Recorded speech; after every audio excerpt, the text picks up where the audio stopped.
कोण घेणार आहे विचार.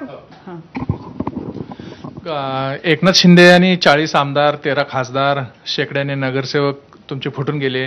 तसंच राष्ट्रवादीमध्ये सुद्धा झालं. मग आता तुम्ही महाविकास आघाडी म्हणून एकत्र निवडणूक लढताय.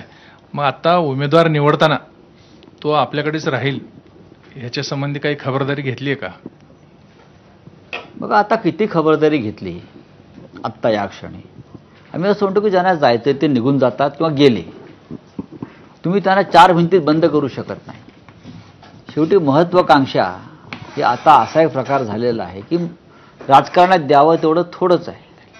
ज्यांना मुख्यमंत्रीपदं मिळाली तेही सोडून गेले. अजून काय पाहिजे माणसाला? या राज्याचं मुख्यमंत्रीपद ही सगळ्यात प्रधानमंत्री पदाच्या बरोबरीचं पद आहे. तरी लोक सोडून जात असतील तर ह्या गोष्टी आता फार त्याच्यामध्ये चिंता करू नये. पक्ष जागेवरच असतो, जाणारे जातात. राऊत साहेब, तुमचं एक वाक्य फार म्हणजे गाजलेलं आहे आणि तुम्ही नेहमी बोलत असता की राजकारणात एक दरवाजा उघडा ठेवायचा असतो. तर ह्यावेळेला तुम्ही कोणता दरवाजा उघडा ठेवला आहे? दिल का दरवाजा. आमचं महाविकास आघाडीचं अत्यंत उत्तम चाललेलं आहे. तिघांनी मन मोकळेपणानं चर्चा केलेली आहे.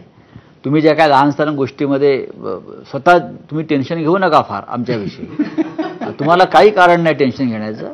सगळे प्रश्न व्यवस्थित सुटतात आणि सुटलेले आहेत आणि प्रत्येक समस्येला उत्तर आणि पर्याय आमच्याकडे आहे.